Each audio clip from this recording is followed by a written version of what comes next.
Prepare-se para mais uma história do Relatos do Coveiro.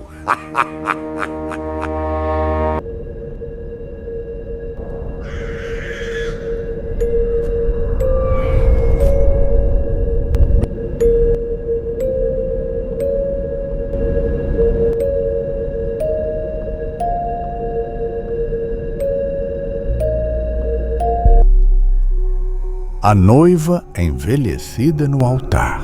Eu já tenho mais de 80 anos. Muita coisa da minha memória já se apagou. Mas há uma lembrança que nunca me abandonou. Uma história nascida aqui, em Santa Felícia. Uma história que ninguém consegue esquecer. Escute bem, porque o que vou contar não é apenas uma lenda. É um aviso.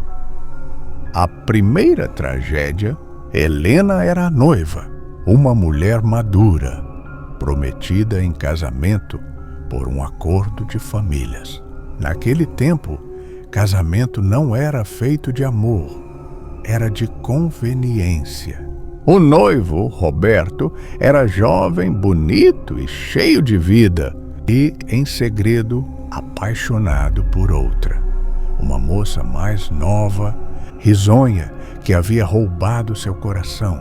Na manhã do casamento, Roberto fugiu, avisou ao padre que não se casaria e desapareceu nos braços da amante. A igreja ficou pronta e vazia. Os bancos enfeitados, as flores frescas e Helena vestida de noiva, vagando pelas ruas de pedra, perguntando por Roberto até descobrir a verdade. Algo dentro dela quebrou.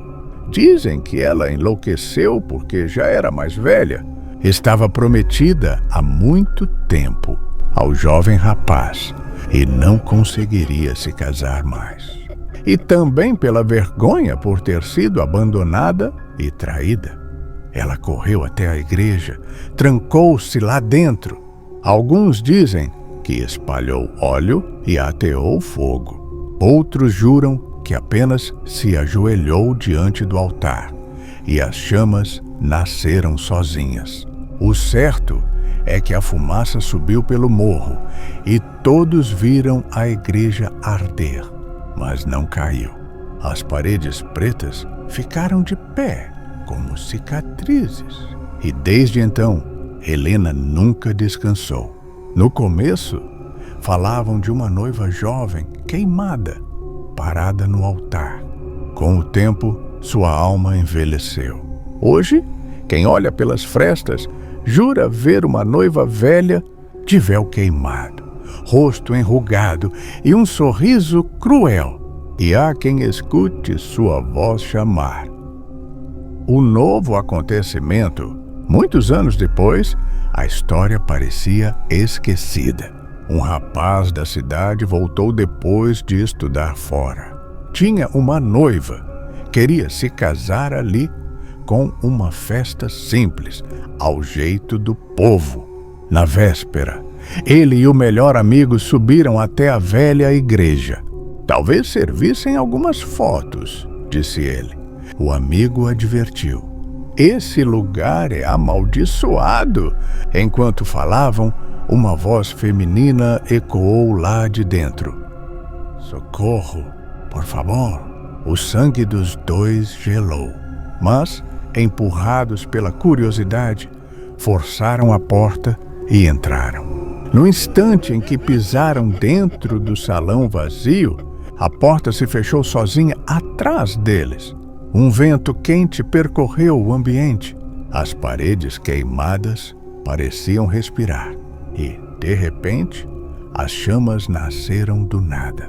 Eles correram em direção ao fundo, tentando escapar. Bateram, chutaram, tossiram com a fumaça.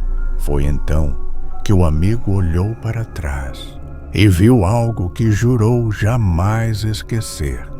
O noivo estava sendo agarrado por uma figura horrenda. Uma noiva velha, de véu queimado, que sorria de forma macabra enquanto o abraçava com força. Ele gritava, desesperado, tentando se soltar, mas a velha noiva não o deixava partir. As chamas se erguiam ao redor. O amigo correu, encontrou uma saída lateral que, de repente, se abriu e atravessou em meio à fumaça.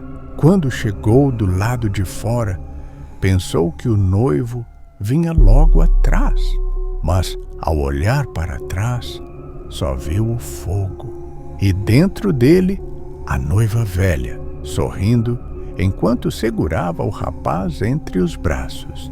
O amigo contou tudo à cidade.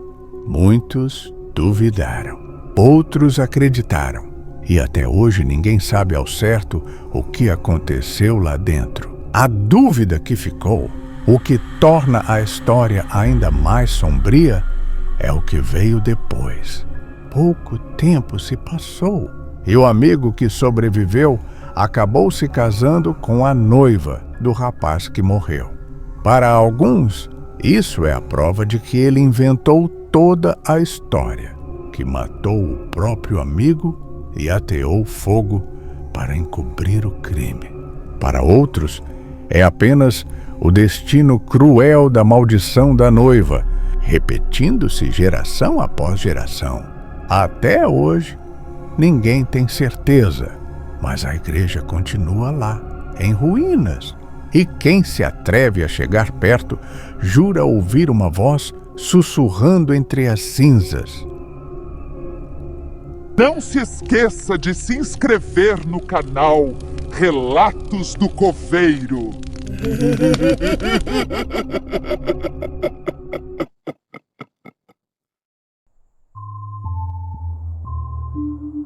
Eu me chamo Mariana e tudo começou há muitos anos, quando eu ainda era apenas uma adolescente curiosa e ousada.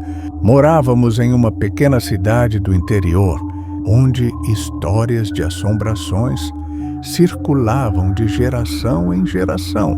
A mais famosa delas era sobre a noiva fantasma que aparecia na antiga ponte de madeira, à beira do rio, nas noites de lua cheia. Numa noite de verão, decidi com 2 amigos que iríamos conferir de perto essa história. Chegamos à ponte por volta das 20 horas, quando a luz do entardecer ainda tocava suavemente a água.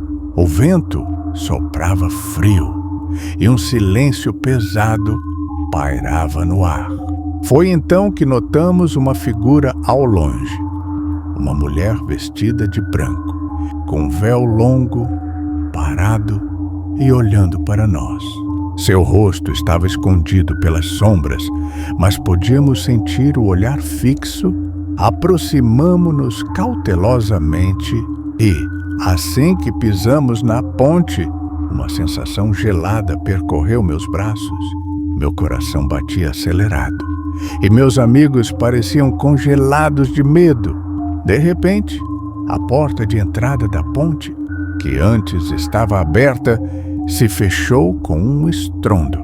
Tentamos recuar, mas parecia que a ponte se estendia mais do que deveria, como se estivesse nos prendendo ali. A noiva levantou o véu, revelando um rosto pálido e olhos fundos, cheios de tristeza e raiva. Então, ouvi um sussurro quase inaudível. Por que vieram me interromper? Tentei falar, mas minha voz se perdeu no vento. A figura avançou lentamente e nós recuamos, tropeçando, até que, de repente, tudo ficou escuro. Quando abri os olhos, estávamos do outro lado da ponte. Nenhum sinal da noiva, apenas o eco do sussurro em nossas mentes. Meu melhor amigo, dias depois, me contou que sonhara com a mesma mulher, chorando e pedindo para que ninguém se aproximasse do rio, pois aquele era o lugar onde ela esperava o noivo que nunca voltou. Desde aquela noite, nunca mais me aproximei da ponte. Mas, quando passo perto, sinto um arrepio. e uma tristeza que não consigo explicar. Dizem que a noiva continua ali, esperando eternamente pelo amor que perdeu, e que quem ousa perturbá-la jamais esquece o frio de seu olhar.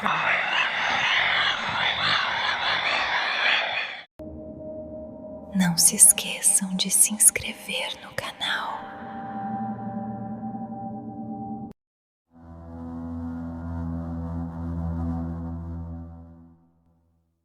Quando eu era mais jovem, minha avó sempre costumava contar uma história que tinha vivido há muito tempo. Ela morava no interior, em um sítio isolado, apenas com seus 2 filhos. O marido já havia falecido fazia alguns anos e a rotina dela era simples. Cuidava da casa, ouvia a rádio, fazia suas orações e esperava os filhos que, às vezes, saíam e voltavam de madrugada. Sempre que eles chegavam, batiam à porta e diziam: "Mãe, sou eu." Ela então abria a porta, deixava-os entrar e voltava a dormir.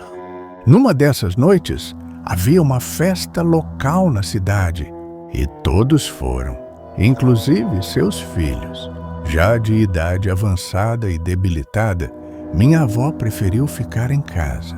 Depois de ouvir rádio e tomar banho, deitou-se para descansar. Por volta das 2 da manhã, escutou uma voz chamando: "Abre a porta, sou eu." Como sempre fazia, levantou-se, abriu a porta e disse: "Vou ao banheiro, pode entrar." Ao retornar, a porta estava aberta, mas ninguém havia entrado. Um arrepio percorreu seu corpo. Por um instante, achou que talvez tivesse sonhado. Trancou a porta e voltou para o quarto. Cerca de 1 hora depois, levantou-se para beber água. Quando passou pela sala, viu alguém sentado no sofá, com o rádio ligado. Pensou ser um de seus filhos, mas, ao acender a luz, seu coração gelou. Não era nenhum deles. Diante dela, havia um homem desconhecido. Estava ferido, com a roupa rasgada, sangrando, respirando com dificuldade. Ele a fitou com olhos fundos, assustados. E num piscar, desapareceu diante dela. Aterrorizada, correu para o quarto, trancou-se e começou a rezar o terço com as mãos trêmulas. Às 3h30 da manhã, finalmente ouviu a voz real de seu filho pela janela. "Mãe, sou eu, cheguei." Com medo, não quis abrir. Ele insistiu até que foi até o quarto dele, acenou pela janela e disse: "Olha, mãe, sou eu mesmo." Só então ela criou coragem, abriu a porta e contou tudo o que tinha acontecido. Seu filho a encontrou pálida, abatida, e não duvidou do relato. Minha avó já não está mais entre nós, pois essa história aconteceu há muito tempo. Mas até hoje, meu tio, já com idade avançada, sempre lembra daquela noite. Conta como chegou em casa e viu a sua mãe apavorada, sentiu um clima frio e pesado e notou que a porta parecia carregar algo estranho. Um aviso que ecoa até hoje: nunca abram a porta para qualquer um.